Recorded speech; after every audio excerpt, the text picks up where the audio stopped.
Hello crafty cuties, welcome back to another Dollar Tree Junk Journal challenge video. Today we're going to try some mixed media and we're going to do something that I think is called ink smushing or mono printing. So grab your picture frame glass, your paints, and some paper. Now, I have been experimenting a lot and we're doing that again today.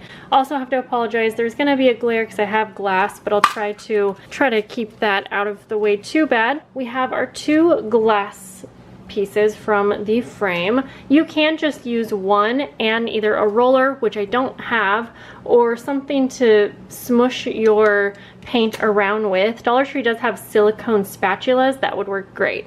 You'll want paper for putting all of the paint smushing onto. I have some just smaller pieces, book pages. I forgot I had cardstock from the Dollar Tree. It's the Crafter Square cardstock. And paints, paint brushes, what else? I have some little like shot glasses if I want to mix colors. Now, I'm almost out of the colors I like from my Dollar Tree paints. Dollar Tree does carry a huge variety of different colors. I didn't pick those up because I have so many paints. I have a whole, like, just so many that I'm going to be using these right here for today. So sorry again that it's not a Dollar Tree item, but I promise you can get paint at the Dollar Tree. So I just picked a few colors, and because I almost forgot to tell you guys, go ahead and grab some leaves or anything else that's super flat that can create shapes in your paintings if you'd like. The first thing I want to do is, I'll move this to the side so there's no glare. The first thing I want to do is thin out my paints just a little bit. I don't think that you really need to do this, but just in my head that seems like what's gonna work the best. So let's see if I can first open these. I'm using this color that's called Saffron Orange. I'm just gonna put some in there like that. I have my white paint from Dollar Tree too, which I might use to mute the color just a bit.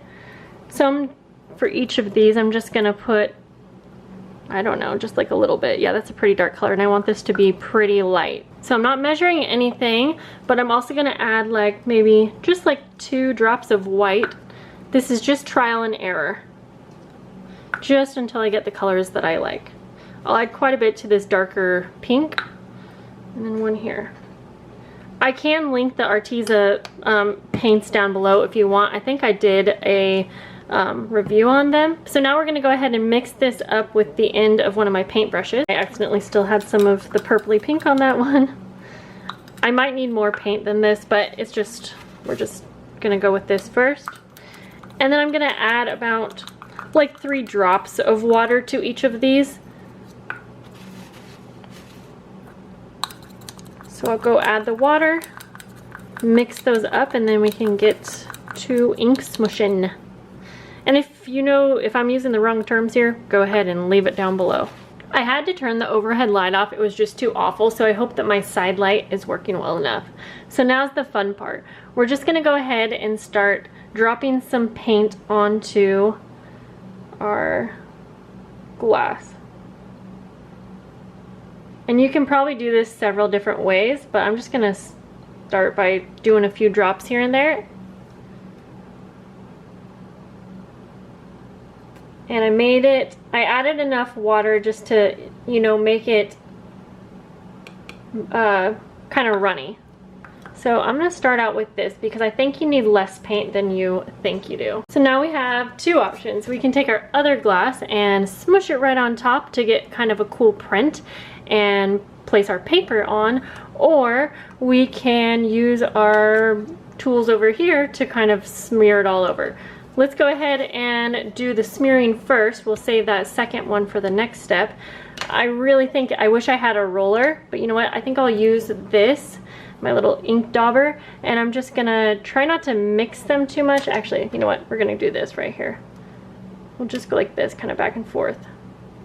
I'm kind of scared. Okay.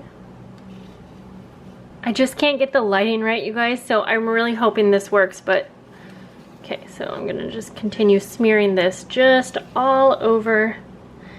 I forgot to say earlier that you can also use different shapes, like if you have, I guess, stencils or like leaves and things and place them in to get different shapes in your piece, your painting. So I might try that as well. So I'm gonna do as smooth as I can get here. Probably a good idea to have some paper under here. I wasn't really planning on this in the beginning, but I am gonna go ahead and take some leaves, because you can get these for free outside. Take a couple. I just think this might look really cool. So first of all, I'll just lay them down. Now, I did get these press leaves from Amazon. I feel bad for using so many Amazon products in this video, but whoops, we'll just keep it there. But I mean, you can get these, you know, literally outside. I just had them right next to me. I'm gonna try to pull this one apart without breaking it too much. That's gonna be so cool. Okay, so for our first print, I'm gonna leave the greenery down on the paint. All right, here's the moment of truth. Now we're gonna take some paper and just lay it straight down.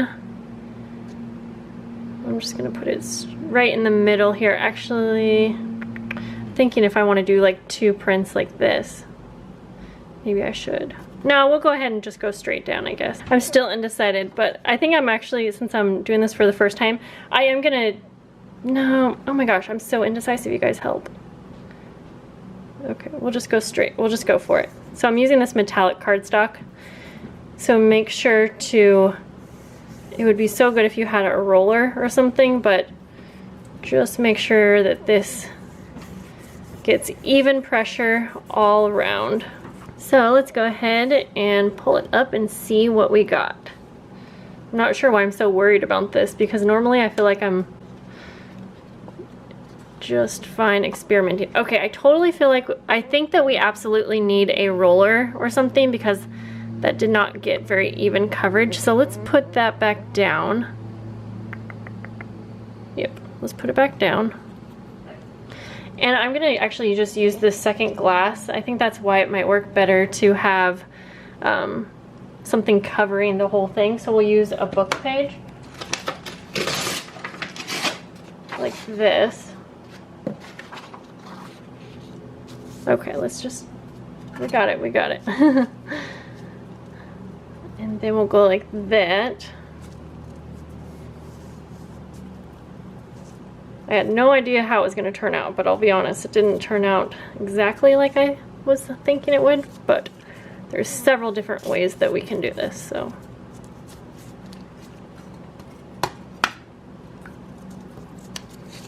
Okay, let's pull that up. Okay, let's see if that's any better. I'm trying to figure out the best place to pull it up at. Okay, let's go ahead and remove these, because it kind of seems like it's just not an even coverage of paint. So I'm gonna add a few more drops. We'll just go for another dip. And maybe we can use these more like a stamp. I don't know. I mean, you know, it's just all an experiment, right? So remove that. I'm just gonna, yeah, use this ink dauber.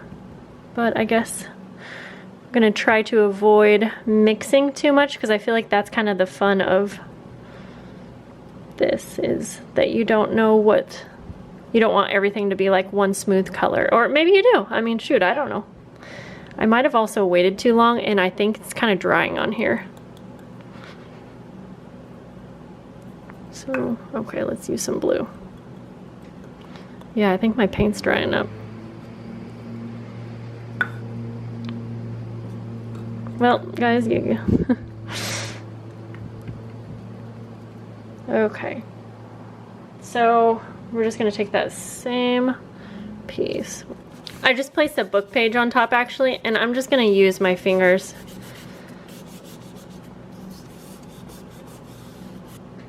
So I think we need to move a little quicker. Okay. That's a better start. It's definitely still kind of like, not exactly what I was going for, but let's leave that one to the side and we'll do some more. So I really thinned those out this time. So let's try that, but go a little bit quicker. And I really want to try the plant leaves again because I know that it can work. I just knew it. Okay, so we'll just use this thing again. And I forgot that I was talking about using the other glass as a little smusher, so maybe we can try that, I guess. I'll just kind of spread this out a bit. So I'm going to take this, just place it on top. And I guess then we'll have 2 glass pieces to work with, maybe? Because we'll have each side that we can go ahead and place a paper on. You know, I'm not really sure where I got the idea to put the other glass on top, because I searched forever right before doing that video because I was like, I want a refresher, and I couldn't find anything under monotoning or mono printing. And anyway, so if you guys like know where I got this idea, please let me know. Okay, so we better move quick, Jessica. Whoa, that was way too much.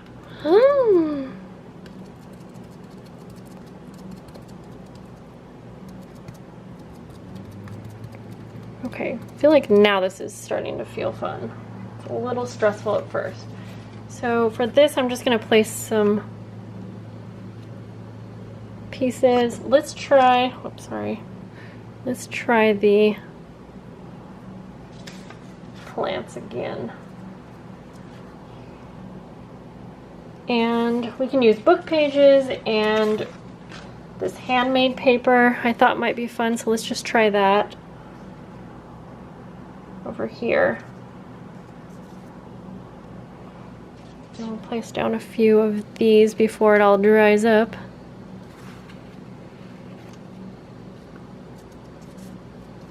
Yeah, I feel like, guys, if you're gonna do this one, having a roller is really gonna help you out. Like, I'm thinking, oh, I have a rolling pin, but you need something that can just go ahead and get super dirty. And we're not gonna worry about the back staying clean because that's already over with. I just can't think of anything else that I have that would work for that other than my bone folder, which I already got dirty. All right, guys, my time's basically up. Arlo just awoke from her nap, which means I have to finish up these prints. So I won't be able to play with these pieces. However, I think they're gonna be just fine on their own as like a base journaling card or tag. And then we're gonna be creating some like layered embellishments and things, and we could just slap one on there or slap on a sticker and call it a day. We'll probably maybe use these in some, I don't know, something else too, like I said. Okay, that's pretty. I mean, again, it's just not getting an even spread, so I'm not exactly sure what I'm doing wrong here. It's still fun, and I shouldn't say wrong because I think these look cool, but I think it's missing something. But that's actually, I like that. And especially when it dries, I think it's gonna have some cool texture. So I'm just trying to place these off to the side here. So I think you guys get the idea, I hope. I hope this gave you some inspiration maybe to try it out. I'm gonna clean up and I'll show you the final products. So here is what the mixed media washi tape looks like. And you could really take this so much further and do all kinds of fun steps to make it pop. And for more instructions on making washi, I'll have a video linked below. So here's the final pieces. They turned out totally different from what I was thinking they would, and I just realized I still haven't taken off some of the leaves. But I did a few others because Arlo was interested in doing it with me, so I wasn't able to turn the camera on. But one thing I noticed and kind of discovered is that if you stamp your pages onto the glass several times, I kind of liked that effect, and I would take the leaves and actually stamp them onto my pages, and that turned out really cool. But sometimes projects just don't go the way that we planned. I still think it was super fun to experiment, and I hope that maybe you guys got some inspiration and maybe you'll have some tips and tricks for me, because I know that a lot of my subscribers are actually really awesome at mixed media, and it's just never been really my strong point, even though I enjoy it. I also really love how it turned out on the handmade paper. So I'm excited to kind of finalize these or cut them up and use them as tags and journaling cards in the journal, and I'm so excited for how it's coming together. So I will see you guys in the next video. Bye guys.